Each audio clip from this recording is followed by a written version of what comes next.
Bom dia, aqui é o pastor Daniel Deusdete da Igreja Os Semeadores. Nós estamos aqui no Arraial da Ajuda. Ontem eu falei que estávamos aqui no Arraial do Cabo, eu errei o nome. Um é lá pro lado do Rio de Janeiro e o outro é aqui, pro lado da Bahia, né? Então nós estamos aqui no Arraial da Ajuda, um lugar muito bonito, a natureza se encontra atrás de nós e nós estamos com o som aberto, sem microfone de lapela, então captando todos os sons aí. Nós estamos vendo hoje o capítulo de número 18 do Evangelho de João. Abra aí a sua Bíblia no capítulo de número 18. São 40 versículos. Nele nós veremos que a vida é feita de escolhas. E qual é a escolha que você tem feito na sua vida? Ou quais são as escolhas que tem determinado sua vida? Abra aí no Evangelho de João. Os 4 evangelhos foram escritos de forma anônima, embora a gente possa atribuir a autoria aqui a João, mas a gente é sabido que eles foram escritos de forma anônima. O objetivo do Evangelho de João foi demonstrar que Jesus é o Cristo, o Filho de Deus, e assim, para que crendo nele tenhais vida em seu nome. Isso está explicitado no capítulo 20, verso 31, que diz assim: estes, porém, foram registrados para que creais que Jesus é o Cristo, o Filho de Deus, e para que crendo tenhais vida em seu nome. O propósito do livro do João está aí escrito no próprio Evangelho de João. Nós encontramos dentro do Evangelho de João diversos contrastes entre luz e trevas, amor e ódio, de baixo e de cima, vida e morte, verdade e mentira. Então, nós estamos vendo esse capítulo que nós iremos ver agora. Eu sugiro que você abra sua Bíblia e faça a leitura prévia antes de nos ouvir. Isso será importante para que você possa ter maior rendimento. Então, capítulo de número 18. Aproveita aí, inscreva-se no nosso canal, clica aí no sininho à esquerda para você nos acompanhar, porque diariamente temos um vídeo novo e nós temos todos os dias, todos os capítulos da Bíblia nós estamos colocando aqui no YouTube e a parte escrita lá no Jamais Desista. E em breve nós estaremos também começando a Bíblia em infográficos, com cada capítulo da Bíblia produzindo um ou mais infográficos. Não teremos tempo para terminar. Se nós tivermos ajuda, então seremos mais rápidos. Se não, vamos no nosso passo costumeiro, que de grão em grão a galinha enche o papo, né? Cada dia um conteúdo e assim nós vamos colocando todo o conteúdo bíblico e fazendo as exposições bíblicas. Dê o seu like aí se você gostar. O tema central do Evangelho de João é Jesus Cristo. Aliás, eu gosto desse tema, porque ele é o tema central da minha vida, ele é o tema central da história, ele é o tema central da Bíblia, do Antigo Testamento, do Novo Testamento e aqui também do Evangelho de João. Nesse capítulo, ali no jardim do Getsêmani, Jesus e seus discípulos tinham o costume de ir ali para eles orarem e meditarem nas coisas de Deus. Jesus conhecia aquele lugar porque participava com eles. O que adianta, né? Participar, ir, orar, frequentar, mas ter o coração distante. Ali nós tínhamos um ali que estava bem distante, né? Embora os outros pudessem estar juntos, um não estava nada ali próximo, que era Judas, o traidor, o que tropeçou. Ele tropeçou na pedra de tropeço. É incrível quando Pedro tenta corajosamente defender a Jesus. Mas Jesus o interrompe e declara: não beberei porventura o cálice que o Pai me deu? Essa palavra é muito importante, hein? Não beberei porventura o cálice que o Pai me deu? Isso significa o quê? Noção de soberania. Jesus sabia que tudo estava nas mãos de Deus, por isso aceitou algo que era tão inaceitável, intragável, né? Mas ele aceitou. Jesus, para mim, é o exemplo que temos de como aceitar o governo de Deus e saber que ele está no controle de tudo. Ele poderia ter reagido, mas não reagiu. Aceitou ser preso, ainda que injustamente. Tendo sido preso, começa o seu julgamento injusto. E a triste trajetória de Pedro e também de Judas. Também ele está traindo o seu mestre, Pedro, negando-o com todas as suas forças. A história é narrada em paralelo até quando Jesus é levado à presença de Caifás, sumo sacerdote, e depois para o pretório, onde é interrogado por Pilatos. Vejamos com maiores detalhes esse capítulo. Nós estamos no capítulo 4, que começa aqui no capítulo 18. Aliás, nós estamos na parte 4. Nós dividimos em 5 partes o livro de João. Nós estamos na 4ª parte, que inicia-se hoje no ministério, chamado a 4ª parte, o ministério alcança o clímax. A morte e a ressurreição de Jesus foram acontecimentos extraordinários e comprovaram que ele é o Messias e o Filho de Deus. Dos versos 1 até o último do capítulo 20, veremos esse ministério alcançando o seu clímax. Então, na 4ª parte até o verso 31. Os 4 evangelhos relatam os principais acontecimentos da prisão, do julgamento e da crucificação e também da ressurreição. A correlação dos detalhes gera algumas dificuldades, apesar de os elementos principais estarem em perfeita harmonia. Jesus foi preso durante a noite. Seu julgamento diante das autoridades judaicas aconteceu em pelo menos 2 fases.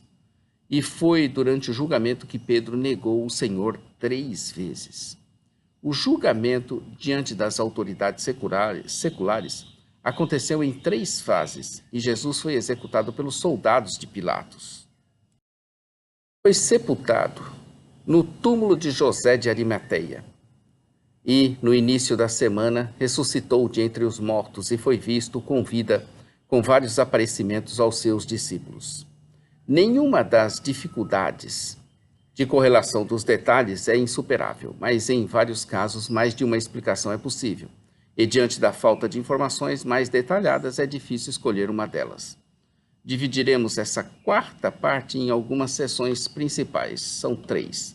Vejamos a primeira, a prisão e o julgamento de Jesus. Essa seção é constituída de também 3 subseções. Vejamos então a primeira dentro da prisão e julgamento de Jesus, que é a prisão de Jesus. Jesus tinha acabado de orar e saiu com seus discípulos para atravessarem o ribeiro Cedron, localizado a leste de Jerusalém. Era ali que ficava um olival, onde entrou com eles. E era este um lugar comum deles, e Judas conhecia bem aquele local.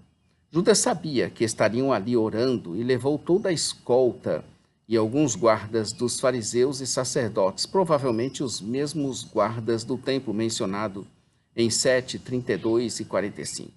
Com certeza esperavam resistência à prisão, tanto da parte de Jesus quanto da parte dos discípulos. Sabendo Jesus todas as coisas, adiantou-se e perguntou-lhes a quem eles estariam procurando. Observe aqui, e nos versos 7 e 11, que Jesus tinha a intenção de se sujeitar à prisão e ao julgamento. Ele não tentou fugir de sua missão. Responder à pergunta de Jesus, dizendo que procuravam por Jesus, ele respondeu a eles: sou eu. Essa expressão que identifica Jesus aos guardas também coincide com o nome solene de Deus em Êxodo 3,14. As 7 ocorrências dela aqui no Evangelho de João. Uma resposta que parece ter afetado sobrenaturalmente os guardas. Eles caíram e se levantaram, e novamente Jesus lhes perguntou a quem buscavam, e eles pela segunda vez, a Jesus de Nazaré. Jesus responde dizendo que já tinha falado que era ele, e como era ele a quem buscavam, que ele deixasse ir os seus discípulos. Mesmo nesse momento crítico, Jesus continuou a demonstrar preocupação pelos seus discípulos. Os discípulos não seriam detidos por causa da palavra de Deus nas Escrituras, que dizia que Jesus não tinha perdido nenhum dos que o Pai lhe dera. Naquele momento de tensão, Simão Pedro impulsivamente feriu o servo do sumo sacerdote, decepando a sua orelha num golpe que seria mesmo para cortar-lhe a cabeça. Esse foi um gesto impensado de resistência que, aliás, não foi executado com muita habilidade, uma vez que Pedro só conseguiu cortar a orelha do servo.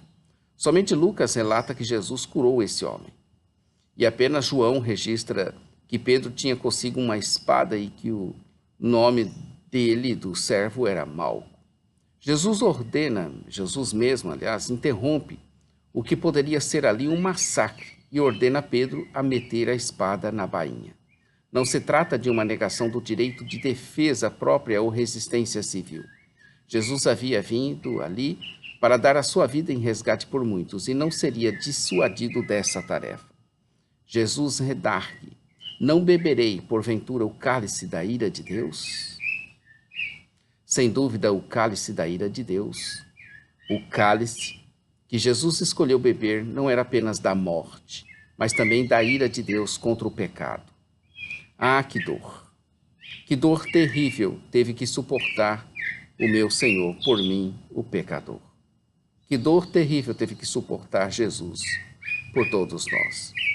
Ato contínuo, prenderam Jesus, o manietaram e o levaram primeiramente até Anás, sogro de Caifás, sumo sacerdote naquele ano.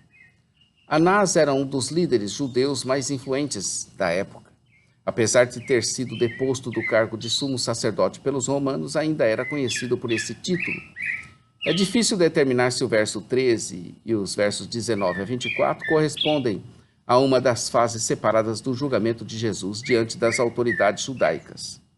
Mateus, Marcos e Lucas se referem a uma fase adicional perante o Sinédrio. As duas fases chamam a atenção por suas irregularidades e violações graves da conduta quanto aos procedimentos judiciais estabelecidos pelos próprios judeus. Por exemplo, o Sinédrio não deveria se reunir durante a noite. A pena de morte não poderia ser declarada no dia do julgamento. Anás e Caifás deveriam ser desqualificados como juízes devido ao seu preconceito. O processo envolveu depoimentos e testemunhas falsas. Ao contrário do que foi alegado no julgamento, Jesus não era culpado de blasfêmia, uma vez que as suas declarações não ultrajaram o nome de Deus. E, em sexto lugar, Jesus sofreu agressões físicas dos guardas durante o processo.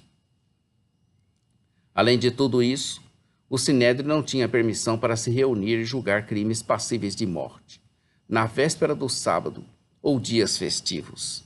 Essas inúmeras contravenções deixam claro que a condenação de Jesus pelas autoridades judaicas não passou de uma paródia jurídica grotesca.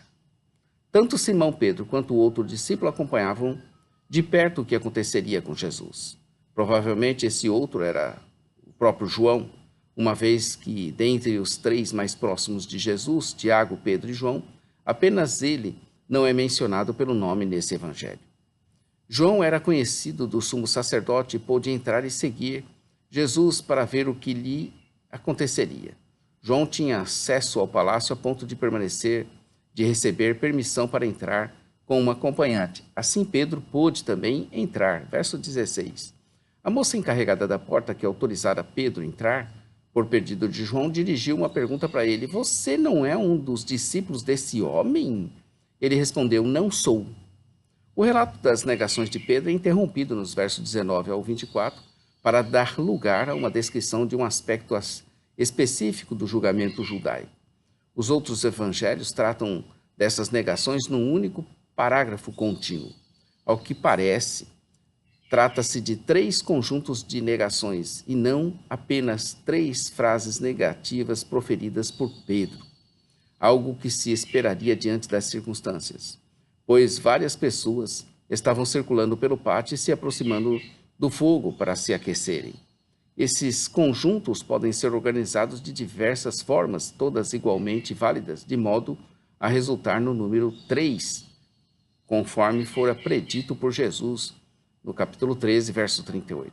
Os quatro evangelhos concordam que a primeira negação foi em resposta à pergunta de uma serva, identificada por João como a criada encarregada da porta, verso 17, ou seja, uma pessoa de pouca influência nessa casa. A negação de Pedro ressalta a solidão de Jesus em seu ato sacerdotal de oferecer-se como oferta pelo pecado. Ao suportar sobre si a ira justa de Deus contra o pecado, ele não recebeu nenhum tipo de alívio, conforto ou mesmo consolo. A solidão de Jesus em seu sofrimento está prefigurada no Salmo de número 69, no verso de número 20. Subseção B, o julgamento perante Anás. Vai do 19 até o 27. Do lado de fora fazia muito frio e procuravam se aquentar diante de uma fogueira. Dentro, o sumo sacerdote interrogava Jesus, uma referência a Anás ou a Caifás, na casa de Anás. Era considerado inapropriado interrogar o acusado até que se determinassem indícios de sua culpa por meio do depoimento de testemunhas. Por esse motivo, há quem considere essa parte do processo uma audiência e não um julgamento. Versos 20 e 21, Jesus responde à pergunta e afirma ter falado abertamente, nada em segredo ou em oculto, portanto que perguntassem aos que ouviram falar. Nisso, um dos guardas que ali estava deu uma bofetada em Jesus como medida repressiva e educativa. Aquele soldado entendeu que Jesus estaria sendo grosseiro com aquela autoridade, algo extremamente irregular, especialmente tendo em vista que o prisioneiro estava de mãos atadas. Jesus não deixou por menos e pediu ao soldado que explicasse a ele o motivo da sua bofetada, uma vez que nada dissera de mal antes, verdade falara. Anás então enviou Jesus, ainda manietado, a Caifás, o sumo sacerdote. A narrativa volta-se para Pedro e ele o nega pela segunda vez. O fato de haver outras pessoas presentes provavelmente indica que houve mais de uma pergunta. Novamente, Pedro é identificado por um dos parentes de Malco. A pergunta desse homem é mais perigosa do que as anteriores, pois é possível que o servo estivesse tentando vingar Malco. O exemplo de Marcos observa que esse verso 27 foi o segundo canto do galo, Marcos 14:72, como Jesus havia predito. Os outros evangelhos se concentram no canto em si e não no número de vezes que o galo cantou. Seção C, que é o julgamento perante Pilatos. Vai aqui do capítulo 18, verso 28, até o 19, no verso 26. De João apresenta um relato de julgamento de Jesus diante das autoridades romanas em 3 fases distintas. Primeiro perante Pilatos, segundo perante Herodes e novamente perante Pilatos. João relata apenas a primeira e a terceira fase, mas o faz de modo bem mais detalhado que os outros evangelhos. E em seguida, de Caifás, os judeus levaram Jesus para o pretório, residência oficial do governador romano Pôncio Pilatos, verso 28. Eles o levaram lá para não se contaminarem, principalmente por causa da Páscoa. Antes que o pretório romano, um lugar de hostilidade entre romanos e judeus, impuro para esses últimos, tenha sido o local onde Jesus colaborara, onde os judeus colaboraram com a morte de Jesus. Nisso Pilatos sai para falar com eles e que queria saber das acusações contra Jesus. Um julgamento deve começar com uma acusação formal, mas os judeus não tinham nenhuma que pudesse ser considerada legítima por um tribunal romano, muito menos que provasse um crime passível de morte. Os judeus evitam dar uma resposta objetiva, mas insistiam que ele fosse condenado, pois não o teriam levado a ele se não fosse um criminoso. Verso 30. Pilatos se zangou e mandou que eles mesmos julgassem o caso. É uma resposta lógica, pois Pilatos considerou que eles não estavam dispostos a especificar as acusações, então não deveriam esperar que ele realizasse um julgamento. A nós não nos é lícito matar ninguém. Isso era uma restrição regular em lugares ocupados pelos romanos, talvez visando proteger aqueles que apoiavam a Roma. Os métodos de execução empregados pelos judeus eram o apedrejamento, a morte pela fogueira e a decapitação. O enforcamento e a crucificação, termos sugeridos pelo verbo levantar, eram métodos de execução romanos. Observa-se aqui o controle divino sobre todo o processo, apesar da injustiça flagrante. Pilatos volta ao pretório, chama Jesus e pergunta a ele se ele era de fato o rei dos judeus, uma pergunta baseada nas acusações registradas em Lucas 23, 2. Jesus ele não era o rei dos judeus no sentido que promovia revolta contra Roma. Jesus retruca a sua pergunta interrogando ele se aquela pergunta vinha dele mesmo. Era importante fazer essa distinção, pois a resposta seria diferente dependendo do sentido da pergunta. Jesus não era rei dos judeus no sentido que promovia revolta contra Roma de acordo com as acusações dos líderes judeus, mas era de fato o rei dos judeus no sentido messiânico. Pilatos responde dizendo que não era judeu. Pilatos demonstra certa irritação diante de uma resposta que lhe parecia evasiva. Observe que ele não respondeu à pergunta de Jesus. A acusação não havia sido uma ideia sua. Então Jesus faz um discurso dizendo que o seu reino não era deste mundo. Jesus é de fato rei, mas nesse momento não faz nenhum esforço para estabelecer o seu reino, mediante uma demonstração de poder físico. Essa inexplicável resposta por parte do acusado era totalmente enigmática para Pilatos. Pilatos se maravilhou diante de sua proclamação de que ele era rei. A pergunta de Pilatos dá ocasião para a resposta maravilhosa de Jesus, cuja missão e reino estão profundamente relacionados à verdade. Por essa razão ele nasceu, e para isso veio ao mundo, para testemunhar da verdade, e todos os que são da verdade certamente o ouvirão. Logo, Pilatos e seus acusadores não eram da verdade. Querendo se justificar, Pilatos faz uma pergunta evasiva. O que é a verdade? Essa foi a pergunta que ele fez. A verdade não importa para aqueles que, como Pilatos, são motivados pela conveniência. Do mesmo modo, a verdade não importa para os céticos, que perderam a esperança de obtê-la. No entanto, a resposta de Jesus deixa claro que ele não era um rebelde político que deveria ser executado pelo poder romano. Eu não acho nele crime algum, Pilatos disse. Pilatos constatou que Jesus não havia cometido nenhum crime. Os atos do governador romano deixam claros a sua relutância em executar Jesus. Procurou libertar Jesus e ordenou que ele fosse açoitado, na esperança de libertá-lo para assim satisfazer o desejo da multidão de castigá-lo. Por ironia, a autoridade romana queria libertar Jesus ao passo que os seus judeus clamavam para que ele fosse morto. Em termos teológicos, Pilatos tinha a função irônica de declarar a inocência de Jesus. Assim, Jesus morreu como homem absolutamente inculpável e sem pecado, tendo oferecido a si mesmo como o Cordeiro Pascal, sem mácula ou defeito. A prática de poupar um criminoso na época da Páscoa é um simbolismo da própria festa que comemorava o fato de Deus ter poupado os israelitas da morte. O termo hebraico para Páscoa provavelmente está relacionado a uma raiz que por vezes significa poupar. Jesus deveria ter sido poupado, pois era inocente, mas os judeus optaram por libertar Barrabás.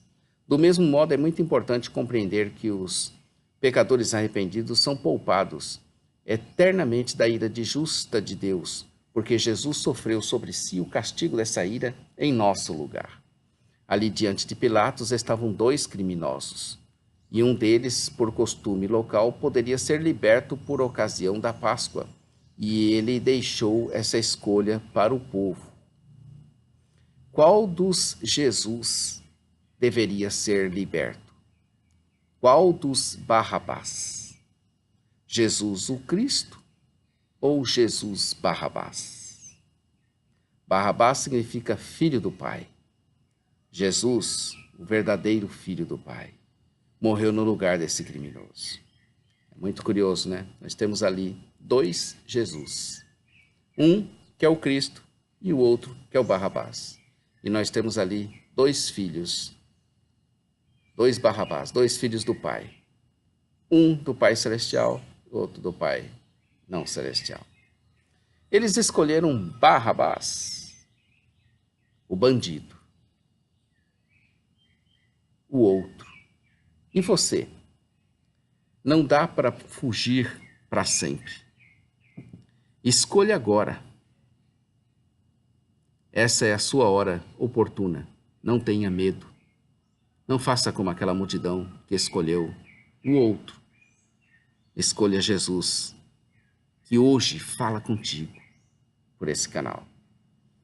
Capítulo 18 começa, é muito interessante de ser estudado e aprofundado aqui, por o seu conteúdo. Esse julgamento aqui é um desastre no direito. Tendo Jesus dito estas palavras, saiu juntamente com seus discípulos para o outro lado do ribeiro Cedron, onde havia um jardim, e aí entrou com eles. Ele começa no capítulo 18, dizendo que Jesus entrou com eles no jardim. O verso de número 40, então, gritam todos novamente, não este, mas Barrabás. Ora, Barrabás era salteador. É o verso de número 40. Num só dia, numa só sexta-feira, Jesus foi traído, preso, manietado, insultado, maltratado, julgado, condenado injustamente, ferido e morto por crucificação. Em seu ministério terrestre, ele havia andado com seus discípulos em glória por 1260 dias. E aquele dia acabou tudo. Imagina a cena dos discípulos acompanhando tudo aquilo. Há poucos instantes, Jesus era o que andava por sobre as águas, que curava os enfermos e que falava como nenhum outro falava. Bastou um dia, menos de 12 horas talvez, no intervalo de 12 horas, estava morto, crucificado e sepultado. Aquilo parecia realmente o fim dos cristãos, não é? Mas a história é diferente. Amanhã estaremos aqui com o capítulo 19. Está consumado. Não perca amanhã. Inscreva-se no nosso canal, clica aí no sininho para você fazer o acompanhamento dos nossos vídeos que são feitos diariamente. Todos os dias um capítulo novo da Palavra de Deus. Então, fique aí ligado. A parte escrita, jamaisdesista.com.br. A loja virtual, ossemeadores.com.br. Nosso programa de rádio, radio.ossemeadores.com.br. A todos um bom dia, fiquem com Deus. Maranata, ora, ora, vem, Senhor Jesus. Deus te abençoe, queridos.